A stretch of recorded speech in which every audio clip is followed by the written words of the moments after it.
What's happening in the canine industry? For all the latest news, views, and expert opinions, stay right here for the Canine Paradigm. You'll hear from industry leaders, experts, doyens of the industry, learned colleagues, movers and shakers, and the odd randy guest. Get the latest insights and expert advice from both here and abroad from the people in the know. Now, here are your hosts, Glenn Cook and Pat Stewart. And I'm Lofty Fulton, and I'm out of here. Hey, Glenn, I reckon it's time for a new ad. Do you reckon? We just went 14 months with the old one. We don't even have sponsors anymore, so it probably was a good thing to take it down. I think they just got so sick of it. Yeah. So we've decided to no longer take sponsors on the show. The main reason being it comes with a level of admin that we're just not prepared to do. Yes. And we want to bring you good dog training information. So there's really only two things that we're interested in telling you about before you come into the show. First one being Canine Paradigm. Glenn, hit us with the details. Thousands of customers, mainly in Australia and in the USA. We'd love to get in other places around the world, which I think will be on the list. We've got 5-star reviews to the galore. We've had skeptics, people who just don't believe products such as Canine Paradigm can do anything for their dogs. They've tried it. They've come back and they've said it works. It's made a massive change, or it's made a mild change, or it's made a change. That was one of the things Narelle was always working towards. She makes sure she does the science. She likes to peer review everything she's trying to do as much as possible. These things aren't just done by chance. She has done a lot of work, a lot of prep getting it to where it is. Extremely proud of her for all the effort that she's put behind it.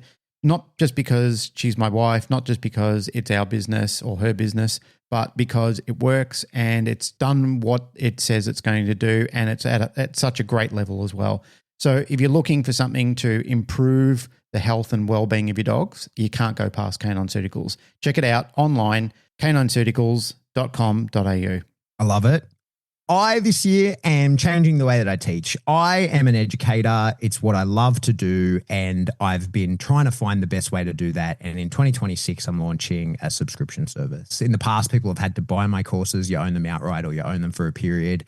And that has been great, except that it does cut some people out because of the high price point that they can't get in on, where a subscription service allows people to come in. So if you want to check out what I'm doing this year, there's a ton of really high quality information, as well as community forums, live calls, and all that kind of stuff within the Serious Dog Business community that I've launched. There'll be links in the show notes, or you can jump onto the school platform and search Serious Dog Business. You'll find me there. Let's just remind people that if they do want to support our show, they can head over to Patreon. We always do a wrap up at the end of the show, but Patreon keeps the lights on. If you want to support us, this is the only financial way that the Canine Paradigm gets a cash influx. Our government takes half of it, being in Australia. That's what they like to do. Nonetheless, we have exceedingly appreciated your support. People like Buffhead, the Sugar Mama, massive shout out to them because they were huge supporters of the show. And also, as I've said in my one-man band show that I did just before this, George Kittredge, loving memory of you as well. Thanks for your patronage as well. All right, let's do it.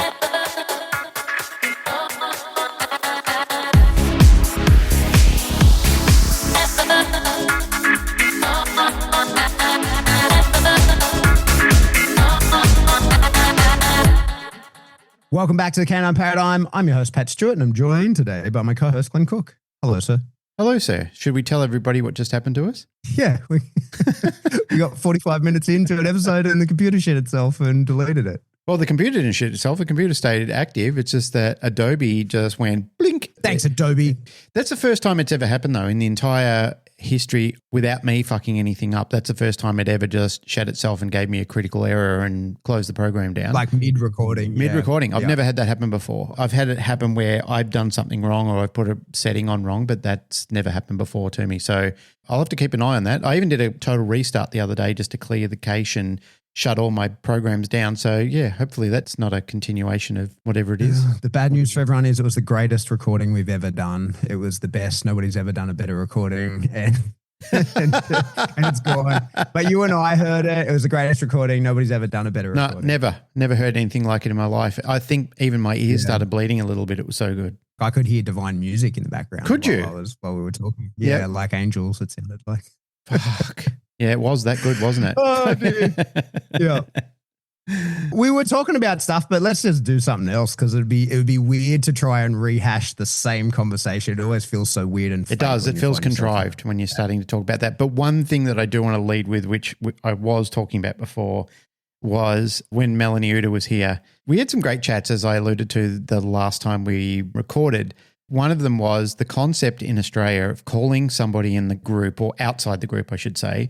It's somebody who is identified as usually the world's biggest in something, and we call them your mate. Yeah. In a conversation, you might say, oh, like your mate. In the group, everyone will distance themselves immediately from that person and go, no way, they're not my mate. How could you say that? Everybody knows who that person is. It's like you're a pariah immediately. Melanie found that funny. She's got somebody who's causing her a lot of mischief online, who's just a zero personality in the grand scheme of things. And I usually refer to this person as your mate. She enjoys it when I bring them up as a concept. But now she knows what that means in Australia when you're talking about that, because there were so many, what would you call them, idiosyncrasies? Not really idiosyncrasies, but I guess idioms and colloquialisms of Australia that you got to hear, and especially how fast we talk and how we mash words together or how we shorten things in sentences. So people would be talking to her, I'd be talking to her, I'd say, oh, we're just going down the servo or something like that. And she'd go, where? I go, the servo. She goes, what's that? And I said, service station, gas station.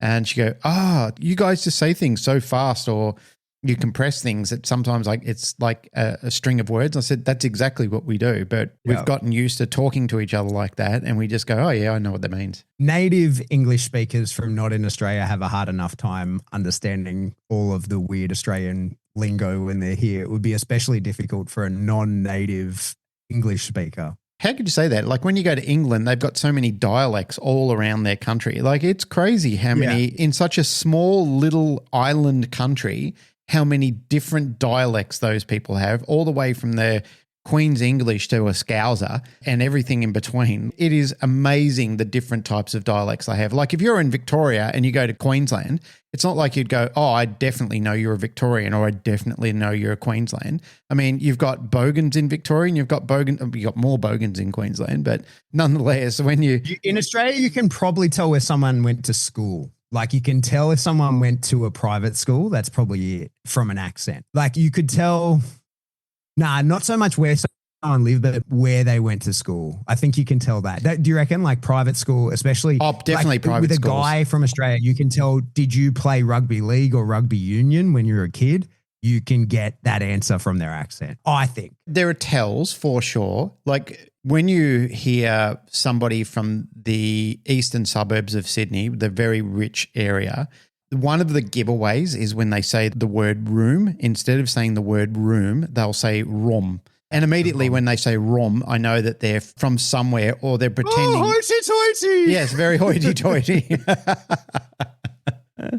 So hoity-toity. Hey, let's talk about some dog training. We can talk about accents. Yep. We were talking some cool stuff, but we did have a topic that we weren't going to get to before our episode so horribly deleted itself. So we can talk about our actual topic, which we're going to talk about the way that training is a two-way street. Explain yourself, One of the things tell us what you're thinking. Yeah. Someone pulled me up on the way that I was training a dog recently. Did you tell them to go and get fucked? Somebody else Just tell them to get fucked? No. There wasn't that kind of conversation. They were talking about how much, like when I'm watching a dog, I like what actually happened was I was teaching at an event. I was watching a dog and someone asked a question and I didn't even hear the question. They had to like follow up, and they said that they'd asked it while I was doing the work and I'd completely ignored them. And I said, look, I'd turn that sense off. Like I was completely focused on the dog. I'm looking at a lot of different tells when I'm looking at a dog and somebody else training them. I'm trying to read human body language to see how does this person think, feel, interact, like what's actually going on with this person, because they're going to be able to tell me a lot of truths with their body that they wouldn't tell me with their language, as well as the dog, right? Sometimes I've had people say, how can you read that in a dog, or are you like telepathic with a dog? And I think that eventually you just learn to read body language so well that you look for the tiny cues. Like initially when we're learning to work with dogs, we're looking at big picture stuff, ears, tails, stuff like that. But then eventually over time, you just get better at it. You just get better at reading the small cues, the tiny gestures, the way that the dog looks at the person versus the reinforcer that they have, the way the dog moves around the person. I remember years ago, I had a client who I was very happy to sack, and he sent me a video of him doing scent work with his dog. And I said, oh, mate, I think we're done. Like, you've hit that dog in a way I don't want to work with you anymore. I don't know if you remember, I sent you the video without explanation and just said, hey, do you see what I see? And you were like, yeah, he's hit that dog. And I'm like, yeah. And then when I confronted the guy, he was like, how could you, like, he denied it initially and then was like, how could you tell? I was like, mate, like, the dog told me. Like, and how many times have we had, you have a client, you give them the homework or whatever, and then they come back and you say, have you done the homework? And they, yeah, did it. And then the dog says, no, he didn't. Because the way the dog moves, the way the dog acts, the way the dog moves, the dog's going to tell the truth. The dog never lies. Have you heard the concept before? The two most honest creatures on earth are drunk people and little children. And I'm going to add to that. I have. Yeah, two most honest creatures on earth are drunk people and little children. I'm going to add to that dogs as well. Little kids just blurt things out, things that are not supposed to tell you. Like if parents have been talking about the neighbor next door and the neighbor next door happens to be there, a little kid goes over, my mum and dad think you're a and they'll just say it. And people, when they're intoxicated, their ego really isn't keeping things together and their inhibitions are not what they are. Yeah, that's the big function of alcohol. It drops inhibitions. Yeah, that's right. It drops inhibitions. It drops all the guards and everything. And all of a sudden, that's why they try and encourage people not to get blasted at work, because the people that you're trying to hold it together on a human resources front, you just say it. When you're at work, you just go, guess what? I hate your face and I hate everything about you. As you indicated before, when you're working in the world of tells, because we do become somewhat experts in body language. We're paid to become behavioral experts. That's what we're watching all the time. It's like detectives who interview people who are thieves and scumbags. After a period of time, they just go, yeah, this motherfucker's lying. I can tell it. They're trying to lead me down a path, but their body language is saying everything else. Everything that we see in a classical liar, or even if they're not lying, even if they're somebody who's gone through some really tumultuous emotional baggage or something like that, good interviewers will see it. They'll go, shit, like I can see it as people in psychology. They know when they need to change track. They know when they're pressing too hard, or they should. They know when they need to back off. You know, I remember you sending me that video and us having the discussion. And yeah, you did do the right thing. You sent it to me without context to just say, what do you see? We both saw the same thing because you were trying to identify what you'd already felt and known, and you just needed a second opinion to do it. And I think that's wise when people are working with each other and you're not sure what to trust in your eyes anymore because you don't have the experience. Or even if you do, like you're just thinking, I just need to professionally validate this to make sure that what I'm about to go back to this person, there's a multiple group of people in my network that I trust, that if they're seeing this, then I'm on the right track. And then I can go back and saying, hey, mate, I'm seeing something diabolical here. Yeah, for sure. In terms of that, like it's not something you could prove, but my expert opinion says this. I should consult another expert before I go to someone and make an accusation. Yep. Back to my point, watching this person working with their dog, someone asked me a question. I don't even hear the question. And I say afterwards, like, I'm learning the dog. That was the term I used. I'm learning the dog. And like, what do you mean? I'm like, well, in every interaction with the dog, like they're all individuals, right? Like we've got, you know, there's the dog in general, the dog with a capital D. They're all the same in a way. Then you've got breeds. Well, then you've got sort of breed categories where they're all kind of like lumped into groups. And then you've got the breed specifically. And then you've got the bloodlines. And then you've got like even within the bloodlines, you've got the peculiarities of this individual. And so there's a lot of layers to understanding why dogs do things and how you can understand that in a way that allows you to manipulate why they do things in an appetitive way, like bring on behaviors that you want and having the dog think that it was their idea to do it. Because, you know, that's beautiful training when you can do that, because now you're outside of this sphere of having to constantly reinforce and coerce or compel. If through the nature of your training, the dog goes, oh, this was my idea. I think this is a great idea. This is the best thing I've ever thought of. I'm the greatest dog in the world. And then you're like, oh, sweet. Like, cool. You carry on doing that. And us with our big brain humans are standing off to the side going like, manipulated you, right? Like got what I wanted from you. And now you think it's your idea. So you're completely bought in. But to be able to do that, you really have to have a very strong level of understanding of who is this dog? Like what do you got going on? What are you into? What are your desires? How do you feel about things? there's that component of like, who would you be if you're in a vacuum, like without any experiences, how would you respond? But then the next layer is, well, you're not that because you've had a lot of experiences. So what's the outcome of me doing this or that, We see that like a prong collar is a perfect example of this, like no dog knows what a prong collar is. No dog, when you put a prong collar on it, is worried about the prong collar. So if you show a dog a prong collar and it demonstrates concern, then you go, okay, well, this isn't your first time. Yeah. And I can start to get some assumptions about how this has been used on you. You put a prong collar on a dog, if the dog shuts down, you go, okay, well, now I know, like somebody's done some shit to you with this prong collar. Because this isn't like a head halty where you put it on a dog and it's immediately aversive. The dog, it shouldn't even know that it could be used as an aversive until it actually is. And so that's a very broad brush, big example, but it's the sort of thing I mean in that you've got layers to understanding the dog. You've got like, what is a dog generally? How do they see, think, feel? What does the world look like to them? Then the next layer down, okay, what kind of dog is this? Is this a herder? Is this a bull breed that then has, particular traits that aren't necessarily being exploited anymore, but certainly were in the past and the genetic in there? Is this some sort of hunting dog? What is the original purpose of this dog? Then what kind of breed is this dog? Then the bloodline, then all the individual eccentricities. And so to me, I'm constantly observing this stuff and I'm trying to learn the dog. And so I wanted to sort of explore the topic of dog training being a two-way street. While we are attempting to impart wisdom, knowledge, guidance, whatever to the dog, to give the dog a level of understanding of, hey man, given this circumstance, this is what I want you to do. So it doesn't matter what you train a dog to do. You could talk about pet dog stuff. You can talk about the most craziest sport or elite working dog stuff, anything you want. The process is all the same. We want to be like, hey, I want you to work with me. This is how I need you to do it. And while you are teaching the dog, I think it's very important that we understand, reflect upon, and acknowledge that the dog is also teaching us.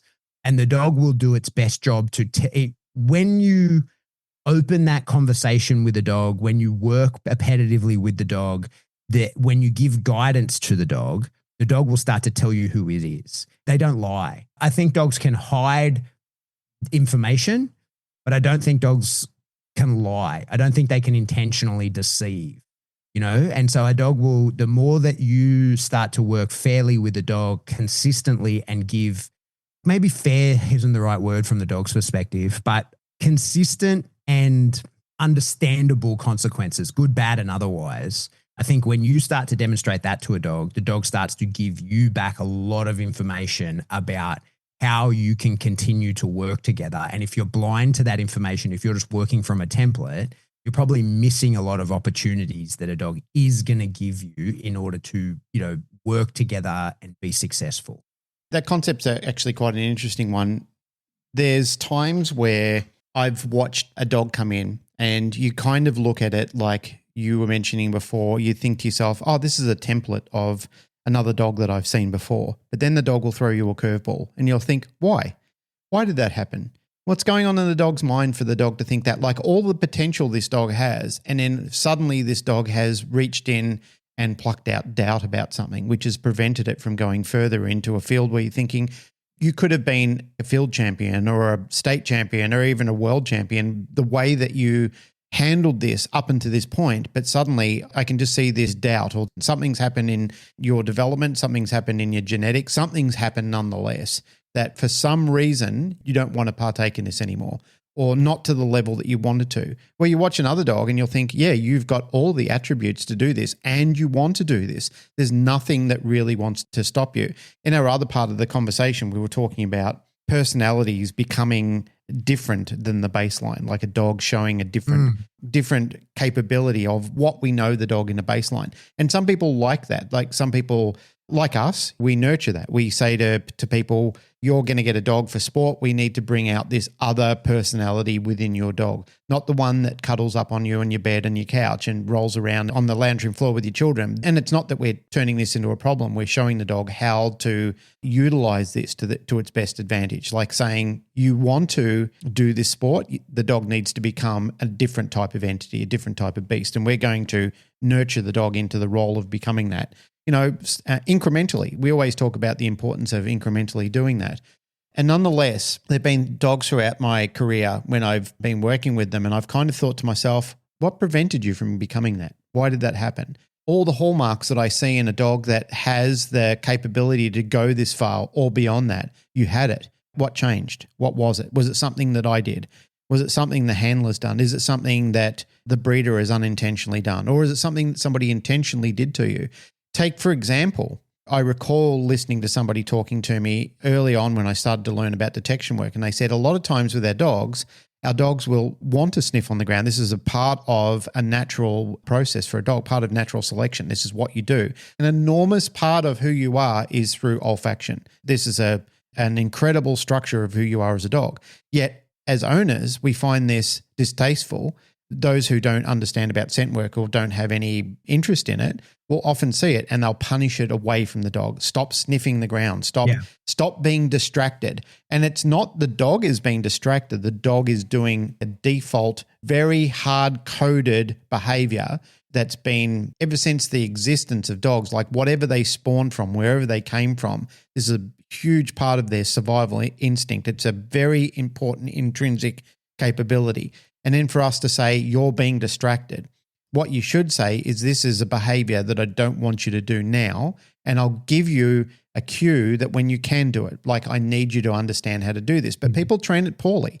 As a little puppy, they'll use the front of their foot and they'll clap the dog under the jaw when the dog is doing it. And therefore the dog thinks, holy shit, if I go to sniff on the ground, I'm going to get in trouble. And then as the dog develops in age and experience with other things, they say, oh, guess what? I want to do scent work. I want to do some sport now where the dog has to use its nose. And then you try and coach it into the dog and you're saying to the dog, oh, but it's okay now. I want you to do it. I didn't want you to do it for the first year of your life where I've been constantly punishing you for doing it, but now I want you to do it. And then as a trainer, like you're thinking to yourself, I know the bloodline of this dog. I know the siblings of this dog. I know the parents of this dog. It doesn't mean to say that it's always guaranteed a flow on, because if you did that, you might as well buy a lottery ticket. As we alluded to when we got into this and when we started working with this, we're people that study behavior, people who study the concept of how to build on this and how to look for selection processes to build upon this. So when you're looking at it sometimes and you kind of know history, or even if you don't know history, you kind of see attributes in the dog to think, why did you want to switch this off? What happened in your life?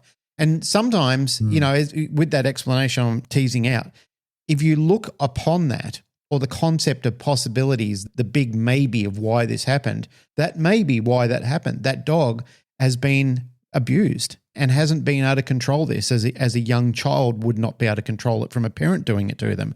I don't know what you want. You've never explained this carefully and well enough to me. You've never said to me, hey, mate, you can do this sometimes, but not today and not now. But the other times you can do this.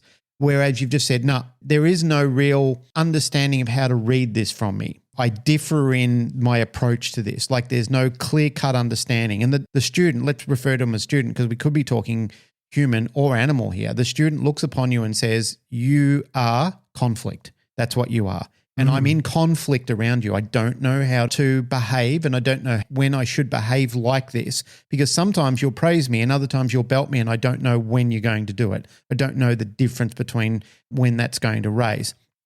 That in itself, when we're talking about handlers bringing their dogs to us, there's a lot of knots in our rope that we need to undo. There's a lot of things that we really need to untangle. And sometimes you've got to look at it and say, fuck, I'll be here forever trying to untangle this mess. I just don't think it's worth it. I think we need to start with a new bit of rope. And that's a terrible thing to do as a trainer because you kind of feel like you're a quitter. But as a wise, very wise, I'll call him a poet for now, a very wise poet once said, you got to know when to hold them and you got to know when to fold them. And that was Kenny Rogers from The Gambler.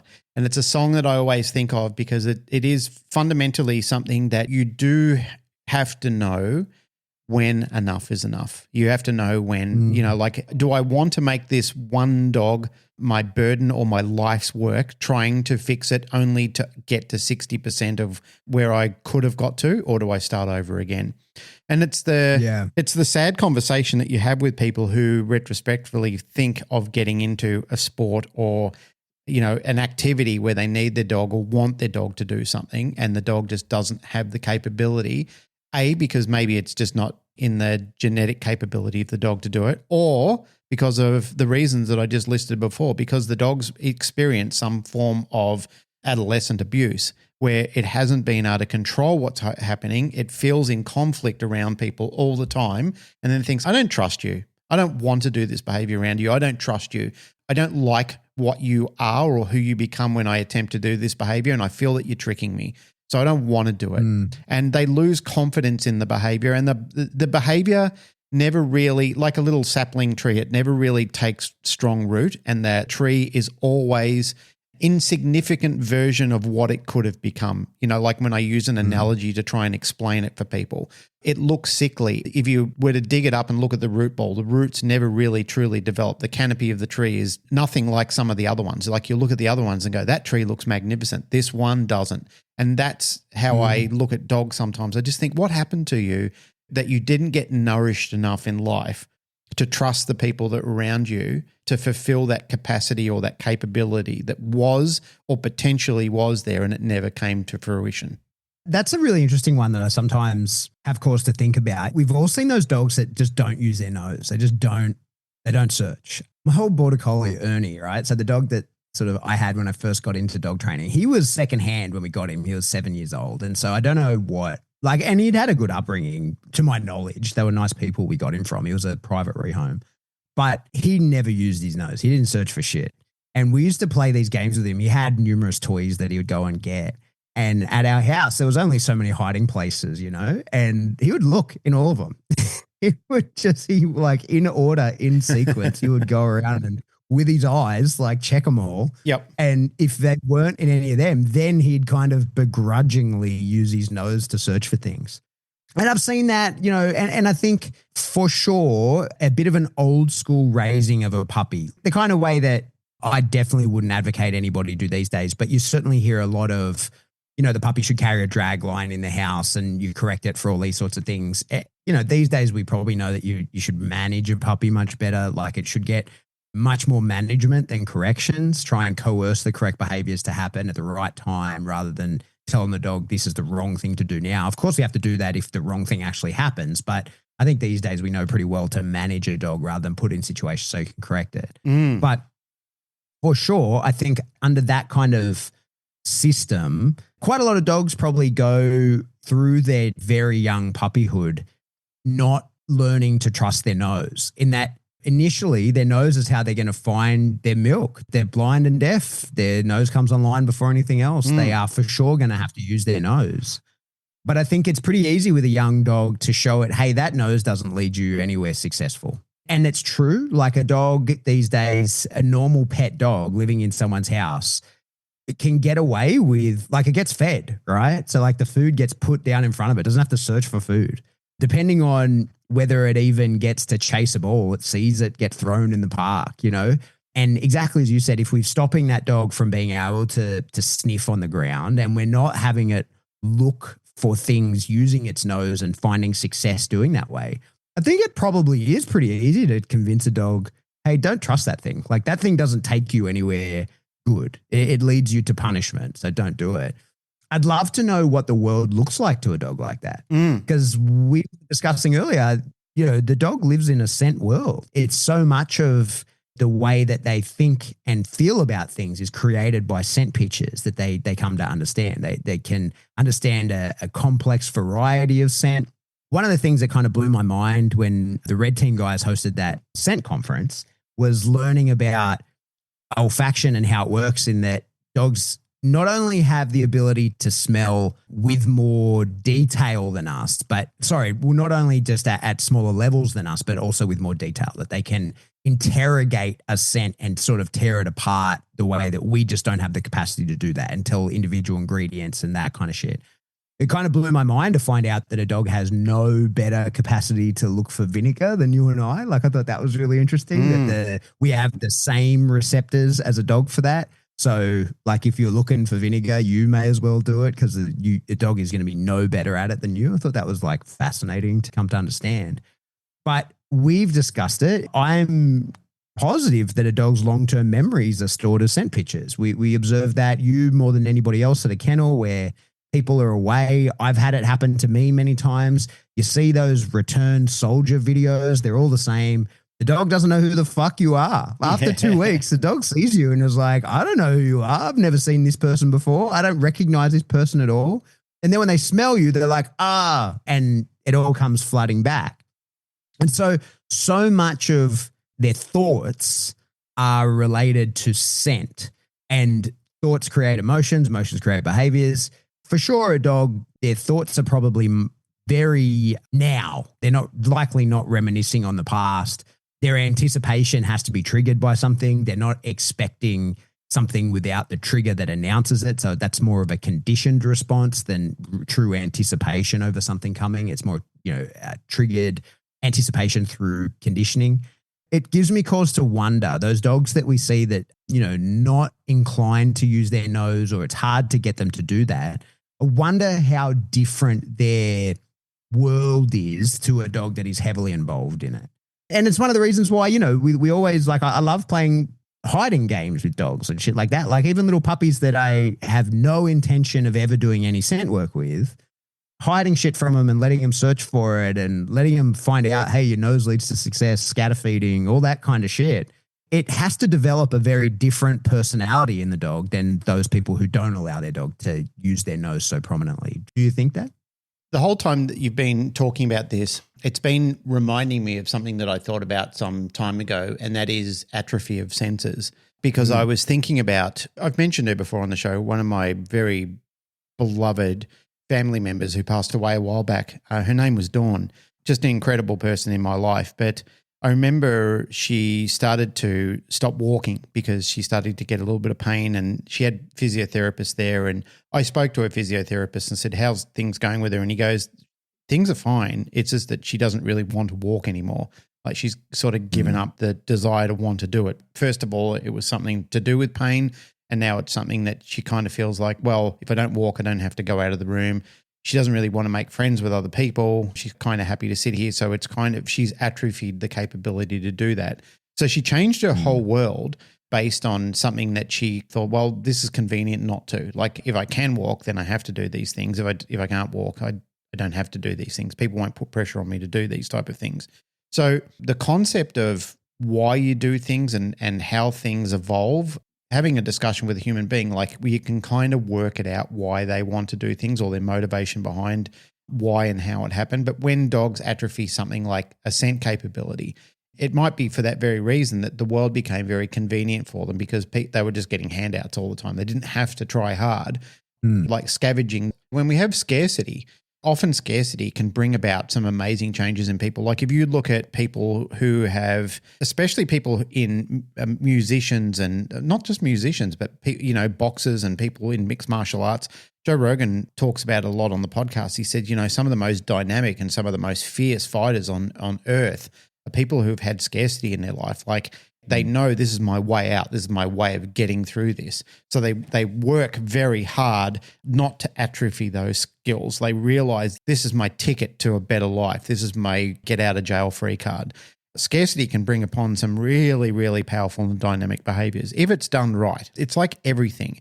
And I keep referring to this, and I think it's very important that people understand the concept of not in excess. A lot of times when people are talking to me about behaviors with their dogs, I'll say, do this, but don't do it in excess.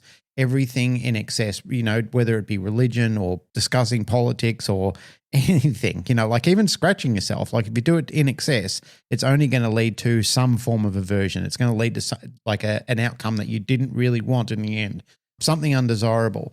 But if you do it, if you work along the Goldilocks principle of just right, if it's done just right, you just think, fucking hell, look at that capability. Look where we are today because this student and this mentor and the environment, everything lined up. My stars aligned. It's just perfect. It's a beautiful picture. I can really see this becoming something quite incredible. Without that, what are we left with? We're left with sometimes some crumbling foundations. You spoke on it last week, the importance of developing and really thinking about the importance of these dynamic foundations. And the whole atrophy thing concerns me. Like when I see things that are potential that's being atrophied, I just worry, why did it happen? And that's where I dig in sometimes. Like I want to think, how did that happen to you? That's the sad part of the story about why it happened. What can I do to circumvent that? Is there something that I can rewire, or we can reroute it to change the way that you feel about it? Like, can we change this aversive pathway and change it to an appetitive pathway? Like fix it for you so you don't really have to deal with or tackle that monster, because it's something that you're not really overcoming it. It's something that's preventing you from becoming the best version of yourself. Instead of trying to work our way through it, why don't we work a way around it? Like deal with it in a way that we don't have to deal with it, that you can leave it alone. Sometimes people say, well, that's avoiding the issue. And what if the issue comes up in training, or what if the issue comes up in a trial? It might do, or it might never do, or it might be just one of those things that prevents the dog becoming the best version of itself. Or if you make the dog strong and powerful in the other areas, the dog thinks, you know what, I'm big enough in substance now, and I feel well enough to tackle this issue now. I didn't before. I felt small and I felt withdrawn, and I didn't have the capacity to understand it or to deal with it. But now, because of what you've done with me and how strong you've made me feel in all these other areas and all the props that you've put under me and the pillars that we've created within this structure, I feel well enough to deal with it. And that often happens with people with psychology as well. Like when they get time to deal with some other things, and instead of feeling like I'm incomplete or incapable in other areas of my life, I'm strong enough to go back there and slay this dragon now. Like there was no way I could have done it before, because I wasn't just weak there. That made me weak, and that was like a toxic vapor that prevented me and didn't allow nourishment in any other factor or form in my life to be able to come back and deal with that area. And I think for us as trainers, we have to do this with our people sometimes. We have to manage our handlers through this, not just the dogs. Like, you know, when we talk about dog trainers training dogs, like there's a lot of a big support network that we have to work with our handlers sometimes, because the dog's got all the capabilities, the handler's not got it. They haven't got the confidence. And that's what the dog draws down on is, you aren't strong enough to control me. And that can be a good thing in the dog still got the capability, or the dog can look at it and go, you're not strong enough to control me. And it withdraws the dog. And then again, we start to see apathy of two, the handler and the dog start to perpetually unfulfill each other's lives. And I'm not saying in the bad way where people are listening to this and going, oh my God, that's what I'm doing to my dog. I should just throw myself off a building now. What I'm saying to you, the wonderful thing is over my career, I've been able to talk to people about this. And even if I'm not the right person to them, to direct them to somebody else to say, you can do this. It's this that you don't believe in yourself, or you haven't wanted to do it well enough now. But if you do want to do it, change your stars, realign your stars. Like we can really start thinking about this. And instead of the dog having apathy in this behavior, you have an apathy in this behavior, but we can change it to a strength. We can really start to reignite this capability, but even just thinking about it in a different way. And sometimes, mate, you know, I just did a lesson with somebody the other day, and they were telling me all the terrible things that their former trainer had done to their dog. Were watching it happening and just didn't know or didn't feel strong enough to stop them from doing it. And I said, man, I'm terribly sorry to hear that for you. That's heartbreaking that you were put in that position. And it's terrible that that person was undisciplined or so poorly behaved in themselves that they thought that was the way to tackle it. And they said, yeah, I feel like the biggest piece of shit now because all the problems that my dog is having is probably because of this. I said, I don't think that's the only thing. And I said, so don't beat yourself up on that too much. I said, sure, that's caused a problem, but it's not the problem. And I said, good news is that we can work on the problem. And I said, but also we have to be realistic about how far this dog can actually be. And again, you know, reignite some old thinkings that I've had and old phrases that I've used in the past. It's kind of like, if the ceiling is only 8 foot, that's the ceiling. You know, like your job is to be able to get to as close as the ceiling as you possibly can and touch the ceiling. If the ceiling is not 10 foot, you're not getting an extra 2 foot out of that ceiling. 8 foot is the ceiling length. Yeah. Try your best to get to the top of the ceiling. And there's things in the way. Again, this is metaphorically speaking, but sometimes there's things in the way. Sometimes those things can be removed and sometimes they can't. It's like the serenity prayer, having the wisdom to know the difference and how far that you should spend on that time. And that really is a part of wisdom in working with anything that you're doing, is how much time realistically, should I spend on this and can I spend on this? Because that will fucking taunt you and it will take your legs out from underneath you if you spend too much time on it, and that becomes your life work. If that becomes your Michelangelo, that will punish you. And trust me, it could be the hill that you will die on, and it's the wrong hill to die on. It's not the area to put your energy into. Yeah. So as you're talking, in terms of changing how a dog thinks is one of the things I think is really hard and sometimes butts up against impossible depending on where, how it came to be. So like an example, and I just had this conversation with the guys the other day, as a decoy that develops young dogs, and even if you're not into bite work, I'm going to turn this into a pet thing in a moment, so don't check out, is that developing young dogs, the way that I do that is very nurturing. And that's because I'm good at doing it that way. There are people who are quite adversarial with the dog, right? They're very good at being the aggressor that loses every fight, and they can build a dog that likes to fight and still is in it, but is from like, oh, I have to take control of this situation because that dude is a threat and I have to step up to that threat. I don't like to do that. The main reason I don't like to do it that way is I'm not as good at doing that, because that's a valid technique. I'm not as good at doing that as I am at being much more working a dog in prey, not having the dog think it's a threat at all. And then when the dog knows how to fight and has the gripping behaviors and all of that stuff, and I've made the dog feel very strong and confident, but it still hasn't necessarily realized that it's fighting. I've taught it to fight, but it doesn't really know that it is. It's just fucking around with me. Then I can say to it like, hey, this is a real threat now, or someone else can do that because it's kind of hard for me to do it at that point. And the dog goes, oh, not a problem. When there's a threat, I know how to deal with it. So what you end up with is two dogs that could end up, functionally the same capability. Only one is kind of happy-go-lucky and is like, if there's a threat, I can deal with it. It's not a problem. Like I can let a threat manifest and then I can deal with it. That's not an issue because I, have done that so many times in the past. And another dog that then goes, well, I need to take control before things become a threat, right? And so the mindset to those dogs, one is like, I don't need to control this situation. If it turns bad, I can handle it. And the other is I need to control this in case it turns bad because I need to be in control if and when the threat appears. Neither is right or wrong. They're just different styles, and you're going to end up with a dog that thinks differently about the work. So now, like, apply that template to your pet dog that has some kind of nerve issue or whatever, right? Like if you've got a dog that was raised thinking like, nah, everything's good, but if there's a problem, you can handle it. That's very different to a dog that there's a real problem and you have to confront that problem. Now, imagine the people who raised the dog, the way the dog was managed, whatever, the dog gets rehomed and now we don't know the story. As trainers, we turn up, we don't know which one of fucking those upbringings the dog had. We don't know, was this a dog who everything was cool and real threats appeared and he had to deal with it? Or is this a dog that had to take control because he was afraid of real things? Like real things actually confronted this dog that could have hurt him and he had to step up to the plate, versus when we get the call, oh, the dog's reactive, we need help with the dog. Knowing how that came to be, which one of those it is going to be super helpful, and we have no way of knowing that. So like knowing what's going on inside the black box of the dog's brain is impossible to us.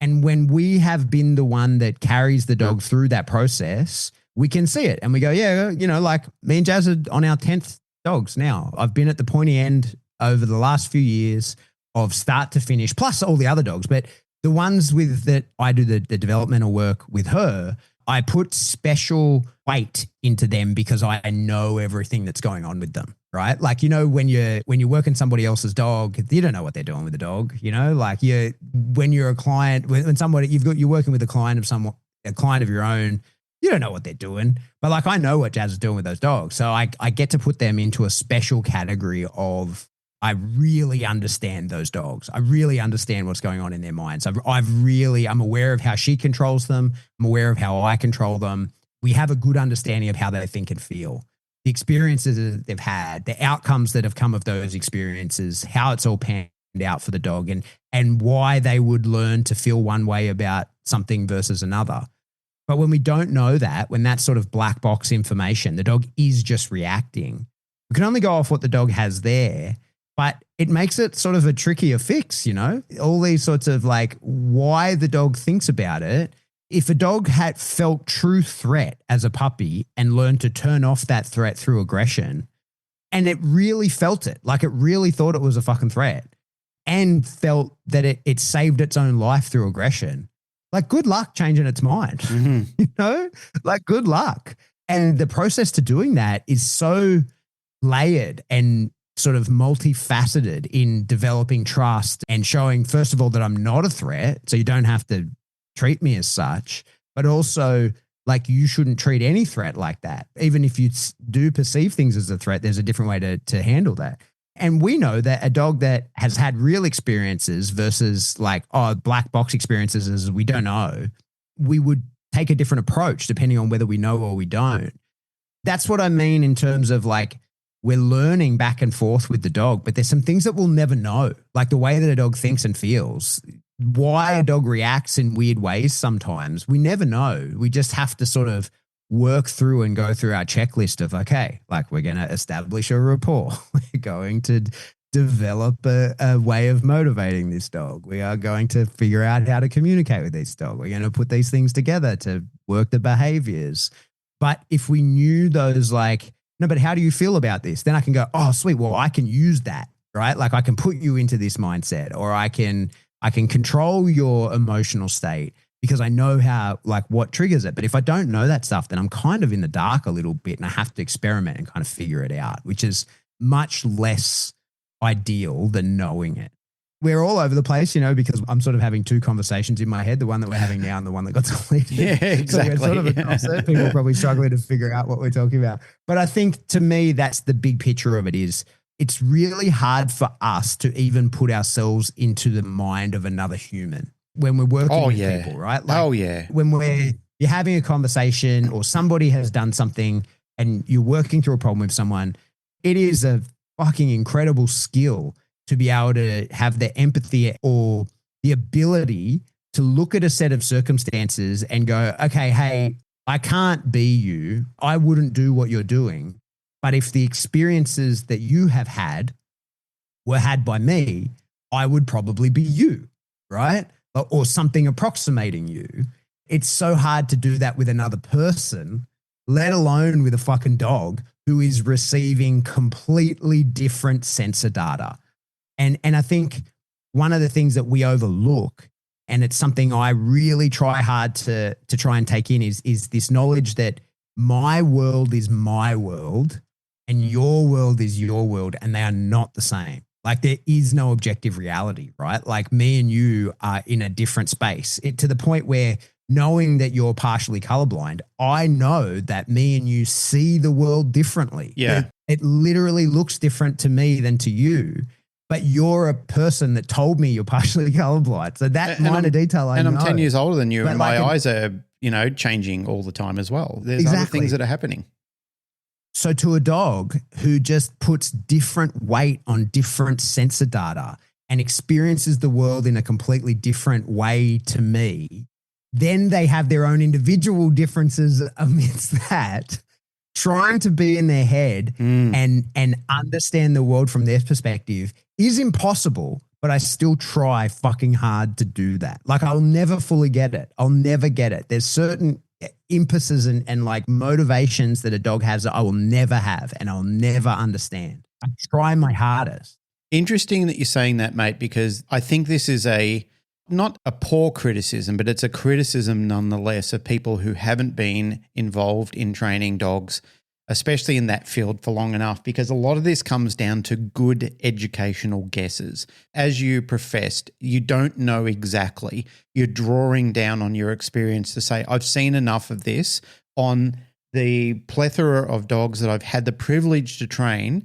And when I sort of do a means average across the board here, this is what it means when I see this. I can pretty much draw it down to a finite sort of principle that's what it means. And I'm using an educated guess. And it usually pays off for you. Like if you were to say, out of 10, how many times you'd say, because I'm this experienced with it and I've trained this many dogs and I can see it and I know that the after effect of this will be this, then you could say 9 times out of 10, I will get the behavior. And you could probably say even close to 10 times out of 10. Like if I'm careful and I'm ready to modulate the way I'm doing things, I'll get that behavior out of the dog because I'm careful enough and I tread carefully and I use the increments that I'm supposed to use in order to draw that behavior out of the dogs. And that's where true professionals are spawned from. I know I've talked about Harley on the show many times. Harley was still one of the greatest dogs I've ever had in my life in some ways. In other ways, maybe not, but in some of the capacities and capabilities that dog had. And I know these days without social media and having constant validation through visual images, it's very easy to speak on that. But I had hundreds of people around me, as I've said before. I had witnesses to see him. Harley was an incredible dog and he used to do some amazing things. And one of the most amazing things that he did do, I could get him to feel incredibly big feelings about getting people when I told him to do it. And he would instantly transform into a beast. The minute I said it to him, the minute I cued him on, there was no delay and no fuck around with it. There was no like, are you sure? Do you really want me to do this? Are you sure? Like some dogs will do, like they might look at you and go, I'm not sure. You know, like the person's not doing the thing that they need to be doing. They're not waving around or they're not running or they're not aggressive. It could be somebody that he knew for most of his life, all of his life. And if I told him to do it, he would do it without hesitation. He could be in their lap at the time. And if I told him to eat them, he would fucking eat them. Like, I know it's very easy to talk about this sort of thing, but my housemate once, you know, like he was inside with me.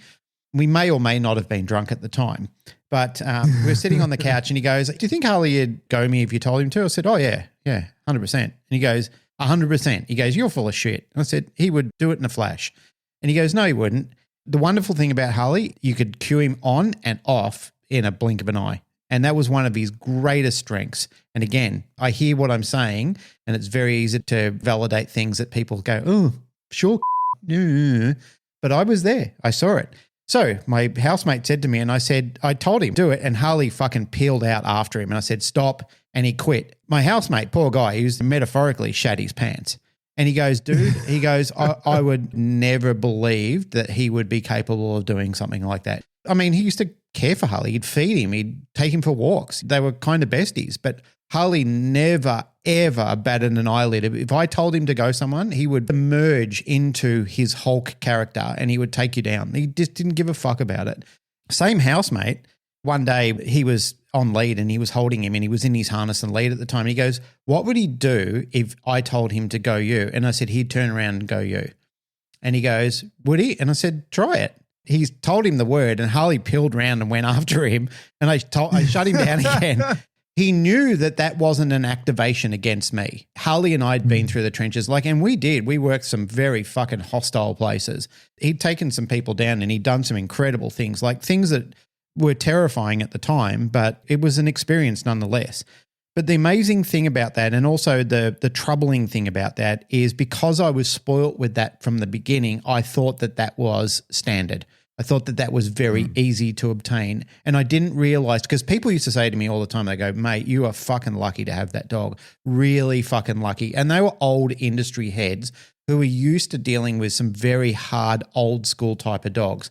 Like I'd smile and it was great for my ego and I'd always felt really happy about it. But I never really appreciated how hard it was to duplicate that because I never really have been able to. Randy was a good dog, but he wasn't like Harley. Randy liked biting people and he had fun with it. But Randy was kind of like, oh yeah, I'm done with that. I don't really want to do that. Where Harley would go, oh, I'll do that any fucking time you ask me to, anytime. He'd be half asleep and I'd say it to him and he'd jump up and transform. It was incredible to watch him. He was just an incredible and amazing dog. But I've never been able to replicate him again. I've never been able to have the clarity of a dog. That's antagonizing to a degree because as I'm saying here and I'm talking about it, I would love to show everybody what Harley was like and what me and Boyd and Greg and all the other people that were involved in his training, what we achieved with him and what we were capable of doing with dogs like that. And there were other, there were other great dogs, and I have seen other people own great dogs that have been very similar to that or in their own right, their own amazing dog that I've looked upon them and thought, holy shit, really good dog. Like the dog Bullet that I saw in Thailand. I just froth over that dog all the time because I see in him a propensity and a capability to be that amazing type of dog.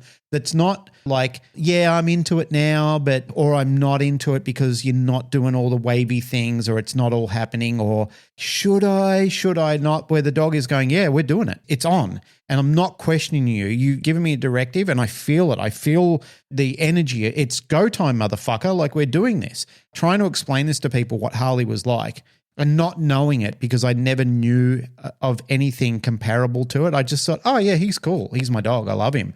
Later in life, when I had Dutch and Gammon was an amazing little bitch too that I got from Joy Bells in Rottweiler. She was an incredibly powerful little female, but still not like Harley. Harley was the king dingaling of all the kings. He was just an amazing dog. Not perfect. He wasn't perfect. Like if you're saying to me, oh, fucking wanker, you're just making him out to be the most perfect dog. He wasn't. There was some things he used to do that would outright shit me. Like you wouldn't look at his obedience and say, oh my God, he was the most polished obedience dog in the face of the earth. Like he was no competitive dog, but fucking you up, oh my God. There was never a time that I felt in danger when I was with Harley. Well, I should respectfully rephrase that. I was in dangerous situations. I was in some potentially life and death situations with him when there were turmoil spilling onto the streets.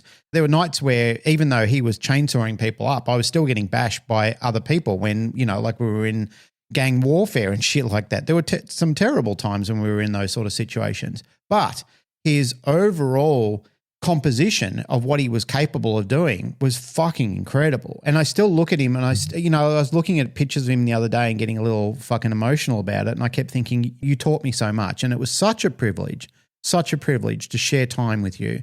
You gave me something that was incredibly lacking in my life at that point in time. I've talked before about debts that can't be repaid, and that's one to that dog. I'll never repay that debt. I can't express to you and anybody who's bothering to listen to this, the hole that dog filled in my life, how incredible it was and what a great teacher he was for me, because you and I have spilled our guts out about a lot of these stories, but we're also telling people what incredible teachers that these dogs are. It's because of them that we become better teachers. It's because of them that we tell better stories. They're showing us things all the time and they're giving us that architecture to expand on and the building blocks to be able to draw upon. Like we talk about foundations, but it's these dogs who help us get there. It's these dogs who help us become transient on becoming a different form of a different person. Sometimes we didn't even know we were becoming, and the dog helped us get there. And for me, I just think that's just such an incredible privilege. Well, it sounds like the place to leave it, I reckon. Considering that we've had nearly 2 hours chopping away at this. Yeah. Oh, that's it for another episode of the Canine Paradigm. As always, if you like what you hear, just like, share, subscribe. Do that through whatever subscription service you download us from, and then go to another one. No one checks. You're allowed to do it as many places as you want. But do it. It does help. Do it. Podcast for sure, please. It's actually the only way to send a signal that the show is worth listening to. So if you feel that way, please do that. If you want to support the show, the best way to do that is jump into Patreon. A few bucks a month gets you a giant backlog of information, as well as new stuff going forward. You could pay more than that if you want. You could pay $10. You could pay $20. You could pay $1,000. It's up to you. You could buy us things directly. You could get in touch with us directly and just give us presents. But whatever. Just listen. Do you know one thing that I do miss when we go into the discussion group, which we're going to bring up shortly, is that there used to be more talk on each of the episodes that we used to do, and sometimes it's just drifted away a little bit like that. Yeah, we need to bring that back. Yeah, it's kind of a community thing. Like the episodes, there's something that we want to involve the community in. And I want to try and bring that back because I feel it's not just us. The communities are drifting apart in a lot of things around the world. Yeah, agreed. That's a bigger indictment of social media than anything else, I think, and Facebook specifically. Oh, but don't forget, you could get T-shirts and shit. Some cool stuff. Tapestries. Did a seminar a few weeks ago. Lots of people dressed in our T-shirts. Love that. Yeah, that's super cool. When we get there. So you can get on Teespring, check that out. There's links in the show notes. But if you want to get in touch with us, jump in the Facebook discussion group. For sure, you're right. I think that want to start being more active in there and using that space a bit better. People aren't happy on social media. And so there's a lot of as they come in. Yeah. I'd like to change that. I would love to go back to sort of how things were on social media pre-COVID. A pre-short form content probably is a better way to describe it. Let's have those conversations a little bit more deeply. Let's take control of that a little bit again and get back to our community roots within the Canine Paradigm. Do it. I like the idea. Yep. If you want to get in touch with us directly, shoot us an email. We are info@thecanineparadigm.com. Love you all. Goodbye. Are we talking through the music again? We always talk through the music. We need to develop a lyric or something to sing. What? We need to develop a lyric. I can't hear you. No.